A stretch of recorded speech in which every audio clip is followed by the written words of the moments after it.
is under my protection.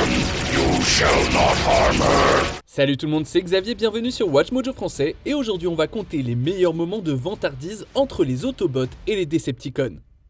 Et oui, nous allons revoir toutes ces fois où ces robots transformables ont montré leur force incroyable. Let this be a lesson to all who dare to challenge me. Numéro 10, briser le silence.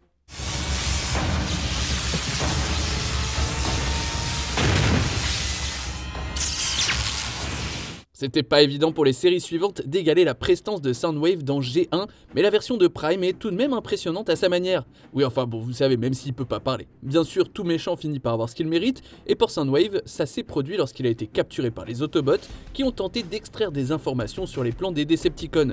Ça a horriblement échoué. Why is Megatron stealing human technology?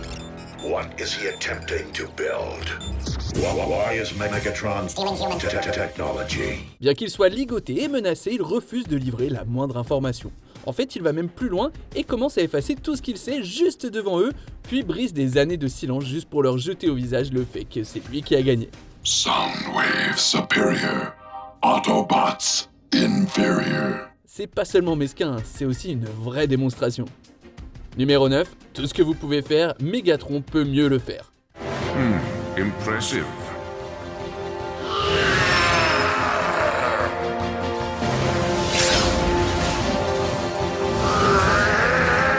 But ultimately futile.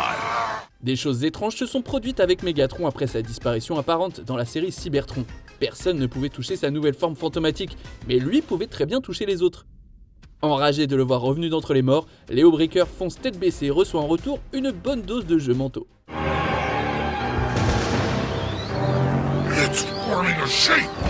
Juste pour montrer ses nouveaux pouvoirs, Megatron crée une réplique ténébreuse de l'Autobot bestial, une réplique totalement loyale envers lui. Good kitty. Et pour en rajouter, ce tout nouveau Nemesis Breaker parvient à ridiculiser l'original. Et oui, il peut même copier la combinaison d'Optimus et Léo. No, please, not gonna happen.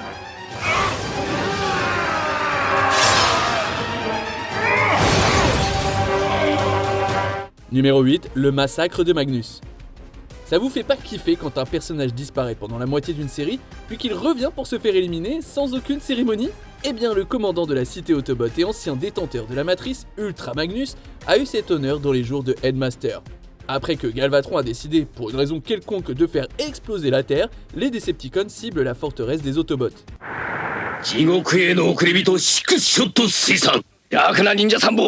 Sixshot est chargé d'éliminer le chef, et la manière dont il s'y prend est humiliante pour Magnus. Il le ridiculise au point que Magnus ne parvient même pas à placer un coup solide.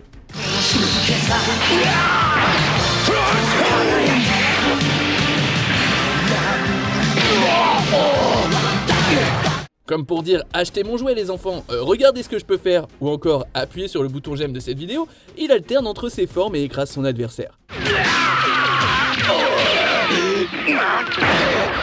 Pour un officier aussi haut placé, mourir ainsi, c'est juste gênant.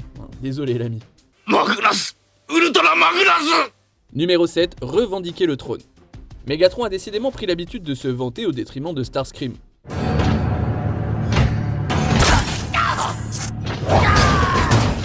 Après tout, le simple fait qu'il le garde à ses côtés malgré ses trahisons prouve qu'il ne le considère pas comme une menace suffisante à son pouvoir pour le neutraliser. Mais l'un de ses plus grands moments d'humiliation envers Starscream se trouve dans TF1 où malgré la garde d'honneur cybertronienne, il provoque leur chef en duel. I tell you what I'm not doing. I'm not cowering in some busted ship playing king of the throne. I'm not pretending like I'm making a difference by throwing one punch and then running away to hide. Gardez à l'esprit qu'il vient à peine d'obtenir son pouvoir de transformation et il est déjà capable d'affronter l'un des combattants les plus réputés. You want to see the strength of one bot over another? Huh? Non seulement il humilie Starscream, le laissant supplier pour sa vie, mais sa force rallie également le reste de l'escouade à le suivre au combat. Bear witness! This is the last time I show mercy. Numéro 6, Lockdown verrouille la situation.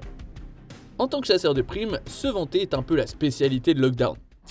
That all you got? You're gonna put me to sleep.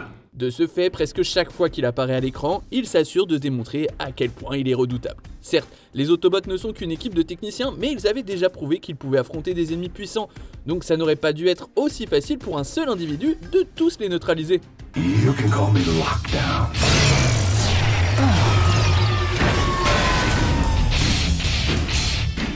Though you probably can't call me anything until you reboot yourself. Quoi qu'il en soit, il prend plaisir à immobiliser quiconque attire son attention et s'empare des pièces ou des gadgets qu'ils ont sur eux.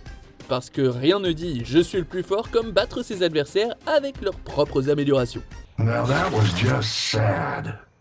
Numéro 5, l'entrée en scène de Scavenger. I made up my mind after witnessing that battle and seeing how pathetically you performed. You need all the help you can get. On parlait depuis un moment de l'épée sacrée, le Star Saber dans Armada, alors quand Hotshot l'a enfin eu en main, on pensait que les Autobots allaient remporter la guerre. Eh bien non, Megatron fait appel au mercenaire vétéran Scavenger qui affronte le jeune prétentieux de front.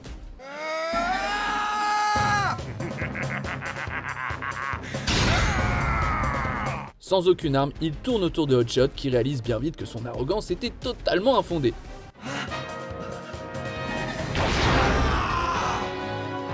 Ouais, il faut pas longtemps avant que Hotshot se retrouve les fesses par terre et que le Star Saber soit de nouveau entre les mains des méchants. Numéro 4, juste un autre contrat. D'un simple serviteur à un tueur impassible, Ravage a subi une sacrée transformation lorsqu'il est apparu dans Beast Wars. Il a fait une première impression spectaculaire en apparaissant à la base des Maximals et en les désarmant tous.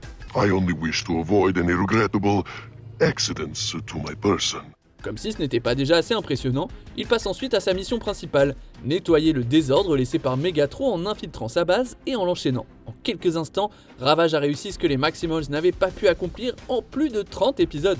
In the name of the Pax Cybertronia and the Predacon Alliance, you are under arrest. Numéro 3, vous avez la touche. Le moment ultime du « je vais vous montrer comment on fait » est sans doute le plus grand de toute l'histoire des Transformers, c'est l'heure de gloire d'Optimus Prime. Megatron must be stopped, no matter the cost. Alors que les autres échouent à protéger la cité Autobot, le grand chef Convoy débarque avec une seule idée en tête, rétablir l'équilibre. Il montre à tout le monde pourquoi c'est lui le leader des Autobots, en terrassant ses ennemis les uns après les autres.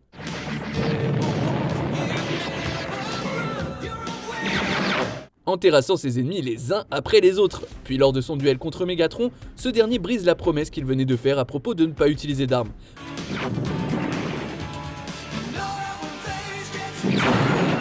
Malgré ça, Prime continue de se battre à main nue et garde l'avantage tout du long. Sans quelques ruses, ce combat aurait clairement prouvé que Prime est le meilleur combattant.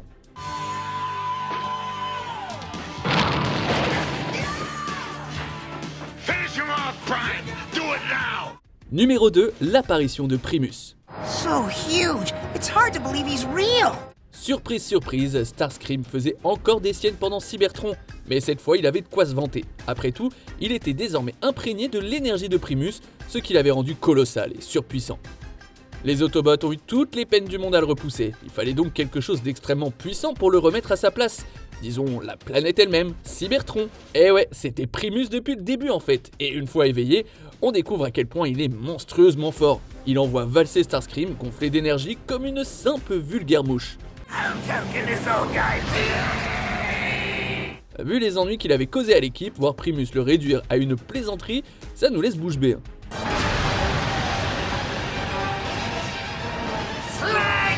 Entre deux épisodes de votre prochaine session binge-watching des Transformers, prenez quelques secondes pour vous abonner à notre chaîne et activer la cloche pour être tenu informé de la sortie de nos prochaines vidéos.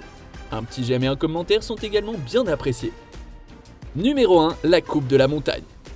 Quand on parle de moments emblématiques de Transformers, cette scène de Prime est parmi les meilleures. Lorsque Megatron découvre le Star Saber coincé dans une gigantesque montagne, c'est un pur moment de légende arthurienne. Personne n'arrive à le retirer.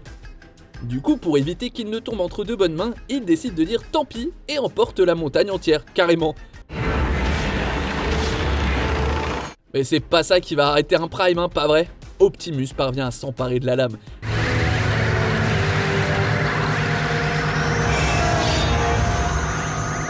C'est alors que Megatron passe au plan B. Cependant, sans même broncher ni détourner le regard du danger, Optimus fend la montagne en deux d'un simple coup de poignet. Mais balèze, hein, quelle démonstration de force! Même le chef suprême en reste sans voix.